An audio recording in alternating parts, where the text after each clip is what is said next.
Hello and welcome to radio Himalaya news में हूं doctor Amjad यूब Mirza. नाजरीन, आपके लिए दुनिया की कुछ ऐसी खबरें लेके आ रहा हूं जो मैं समझता हूं कि मेरे जो देखने वाले हैं या मेरे जो सब्सक्राइबर्स हैं उन तक पहुंचाना ज़रूरी है और उनकी जानकारी में ये चीज़ें होनी चाहिए।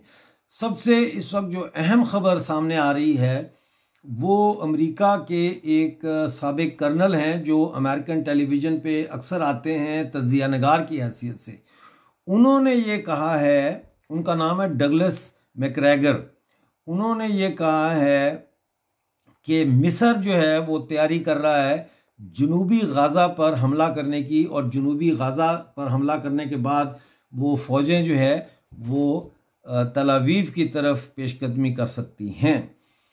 अब इसमें जो उन्होंने फरमाया है और उनके ट्विटर के उसके ऊपर उन्होंने ये डाला है अपने एक्स के ऊपर, उसमें वो कह रहे हैं कि मिस्र की तरफ से इजराइल पर हमले की तैयारियों के इशारे मिले हैं, जिसमें इजरायली डिफेंस सिस्टम को निशाना बनाते हुए मिस्री फौजें तेज़ी से गज़ा के जनूबी खित्ते में दाखिल होकर तल अवीव की जानिब पेशकदमी करेंगी। नाजरीन, अगर ऐसा होता है तो फिर खित्ते में लर्जा खेज तब्दीलियाँ देखने में आ सकती हैं। तज्ज़िया नगार ये कह रहे हैं कि तुर्की पर भी नज़र रखनी चाहिए, और ये भी कहा जा रहा है कि ये अफवाह है जो इजराइल ने फैलाई है ताकि वो वक्त आने पर मिस्र या तुर्की के ख़िलाफ़ कार्रवाई करने का जवाब फराहम कर सके। नाजरीन, सच क्या है आपको पता होना चाहिए कि जंग में सबसे पहली जो कैजुअल्टी होती है, सबसे पहले जो चीज़ ख़त्म होती है, मौत का शिकार होती है, वो सच है।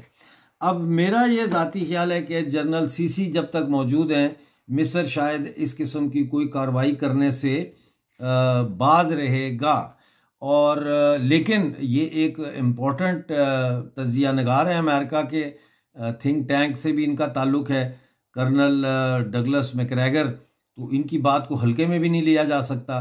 तो देखते हैं कि आगे क्या होता है, लेकिन ये बहुत ही एक ख़तरनाक और परेशान कर देने वाली डेवलपमेंट है जो मशरिक़ वस्ता में जंग को बहुत ज़्यादा बड़े पैमाने पर फैला सकती है।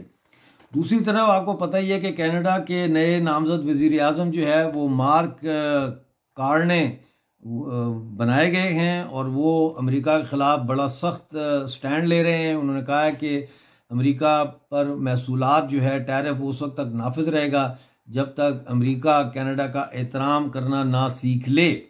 दूसरी तरफ वज़ीर ख़ारजा अमेरिका मार्को रूबियो ने यह कहा है कि पिछले 6 हफ्ते में हमने जो रिव्यू किया है, जो जायज़ा लिया है, उसके बाद अब ऑफिशियली यानी सरकारी सतह पर USAID यानी USAID के 83% प्रोग्राम मनसूख कर दिए गए। डोनाल्ड ट्रंप का भी एक इंटरव्यू चल रहा है सीरिया के हवाले से। 2015 का उनका CNN पे इंटरव्यू आया था जिसमें उन्होंने ख़बरदार किया था कि असद की हुकूमत के ख़िलाफ़ जिन बागियों की आप मदद कर रहे हैं, इससे बेहतर है कि असद के ऊपर ही तवज्जो दी जाए।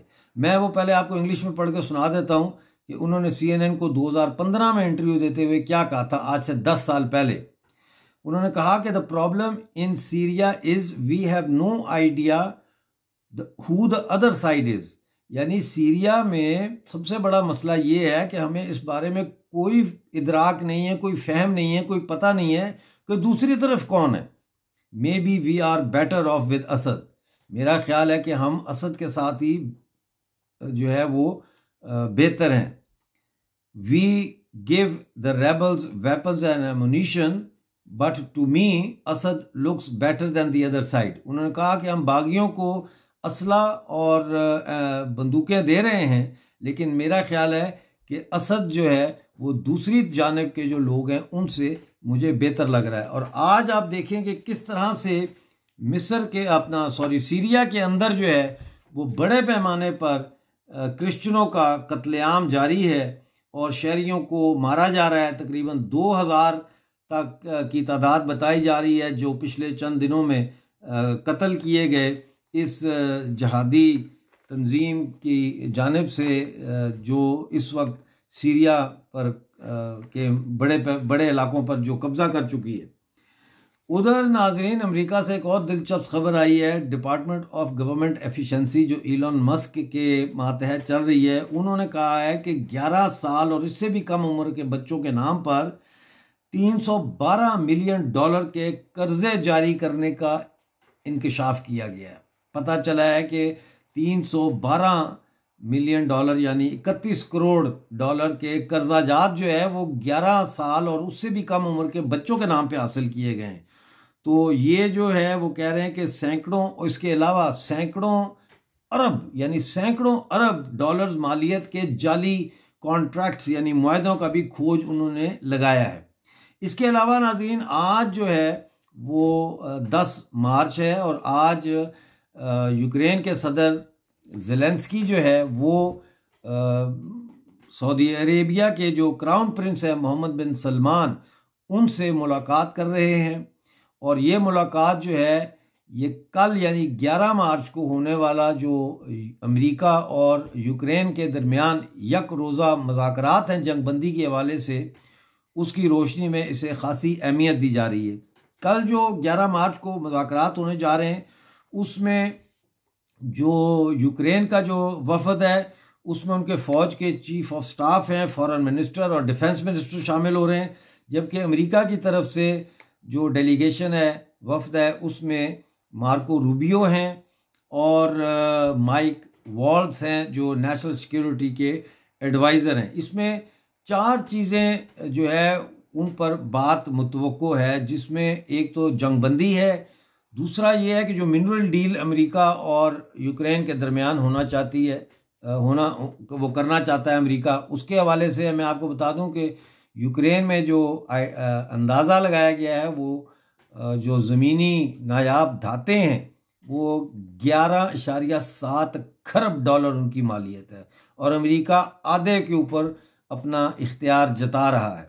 इसके अलावा जो तीसरी बात डिस्कस होगी वो ये है कि नेटो की, कि यूक्रेन नेटो में शामिल नहीं होगा और उसका बाज़ाब्ता वो ऐलान करेगा कि वो न्यूट्रल होगा यानी गैर जानबदार होगा। और आखिरी चौथा जो है वो इस बात पे मुज़ाकरात होंगे कि जो इलाका जात रूस के पास आ चुके हैं वो इलाका जात जो है ईस्टर्न यूक्रेन के, वो रूस के पास ही रहेंगे। ये वो इलाके हैं जहाँ पे रूसी नज़ाद बाशिंदों की अक्सरियत है और ये वो इलाके हैं जहाँ ज़ेलेंस्की की सरकार ने माजी में रूसी जो लोग वहाँ रहते हैं ईस्टर्न यूक्रेन में, इनके ऊपर बड़े मज़ालिम ढाए हैं और कहा जाता है कि उनके ख़िलाफ़ एक किस्म का जेनोसाइड, नस्ल कुशी करने की भी कोशिश की है। बहरहाल ये कुछ खबरें थी जो मैंने सोचा आपके साथ शेयर करूं। कमेंट्स में ज़रूर बताइएगा, चैनल को ज्वाइन करें, सब्सक्राइब करें, वीडियो को लाइक और शेयर करें। मिलते हैं अगली वीडियो में, उस वक्त तक के लिए अपना बहुत सारा ख्याल रखिए।